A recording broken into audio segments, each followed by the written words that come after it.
Hey, it's Chris here with Shadetree America. We're out here in the workshop today and bringing a little bit of long-term tool review here for you. This one was requested a while back. Just haven't had a chance to really get a good video on it. This is the Ryobi 18-volt shears, the metal shears, 18-gauge shears. The number, if you want to look it up, is P591. I'll link in the description below for these on Home Depot website. These are an 18-volt shear setup for metal. I've used them on plastic before. PVC is not going to work. It's too small, or it's just not big enough for that. So this tool here, as you can tell, cuts metal, of course. And be careful, like I had my hand out of the way there. The tool has a head that does pivot. There'd be a switch on the end here. Just pull it down and you can turn it whatever direction you want. I've had this tool for over a year and a half now, and I have to say I've used this quite a bit, cutting metal, cutting plastic, packaging, stuff like that. Cardboard, actually. Coroplast. That's plastic sheeting, like cardboard, like sheeting. Have no problems with this at all. This thing is stellar. I think they're like $69 or something like that. They're amazing. They work really well. I know that they have alternatives to these that are setups for hook onto your drill and whatnot. You have to use two hands on that. This is like one hand operation. One hand on this, one hand on your metal. So that's one thing that I really like about this, is just the fact that you're able to do this all with one hand, and then you can focus on holding the other one. You don't have to clamp it in a vise. You don't have to clamp it onto a workbench. You're free to stand and do this.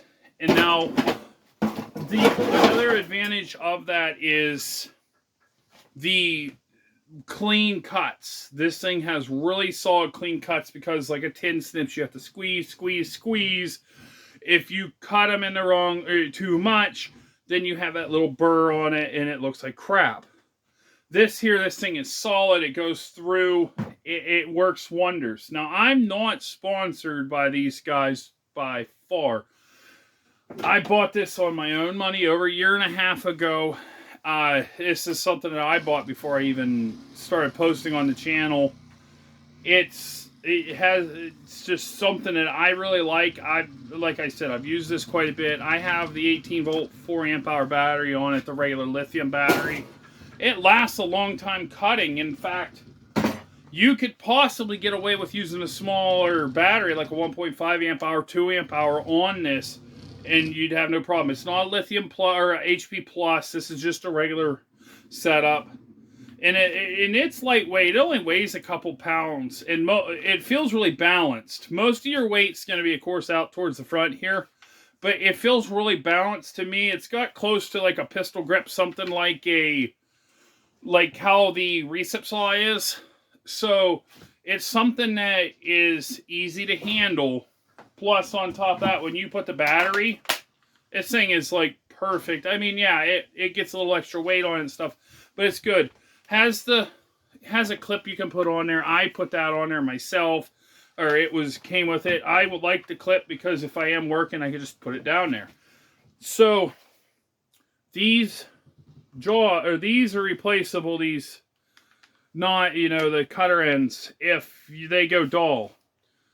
They are also adjustable with a gap. You can see right here. Use an Allen wrench. The Allen wrench comes right with it. It has a hiding spot for, at least this model did. If they updated them, then they probably have the same way. These things they usually update pretty good whenever they do. Ryobi does update. So I'm going to add to this thing the clips of me using this. I am using a face shield. I'm using gloves. We have safety equipment this time, guys, so you don't have to worry. So I'm going to put that on the end of how this is. And I'm going to, I'll come back to it probably and talk really quick here on my final thoughts. So just stick around really quick and you'll see it. All right, so I brought you guys back. You can see I put a glove on here.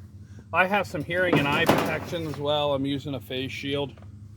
So we're gonna cut this steel, and I'll show you. It's not bad. It's actually a pretty decent little setup. Mind you, I've been using this quite a bit, so maybe it's not 100% as sharp, but we're gonna cut this.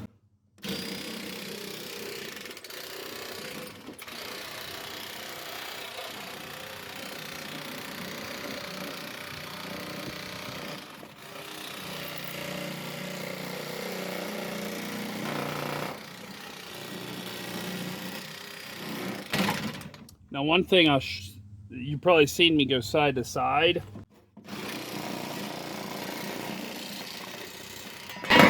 It will go side to side.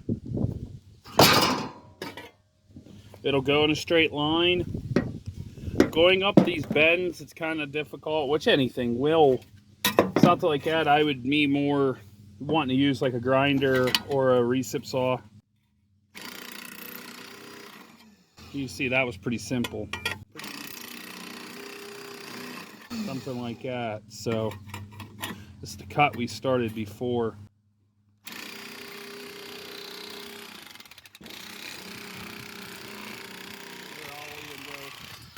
I went left, show you that you can go left. You have to have something small.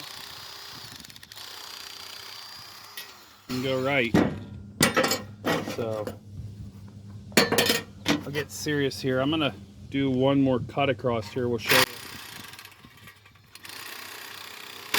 One thing I've noticed with this is you can't really hold it straight up. You have to kind of almost hold it sideways to cut.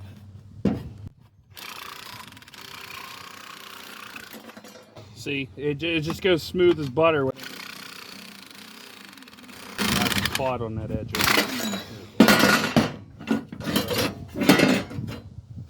Just a little piece. You can see the edge here. It's actually really clean. Whereas, you know, instead of tin cutter, tin snips, where you want to call it, will cut and you get that little ridge on it. So as you can see, it did really well cutting. It does bind a little bit if you're not careful with it. There is a little bit of shortfalls, but for the most part, this thing is awesome. I love it. I love it to death. I got tired of using the snips. In fact, I'll show you. You know, these are great neck. These are the classic, you know, snips. These things you can't cut really far with them. This thing you can go the whole way through. So you can go without ease. You don't have to stop halfway, turn the metal, and go the other way. You're not cutting with a grinder and throwing sparks or a cutoff wheel. You're not using stuff that could explode.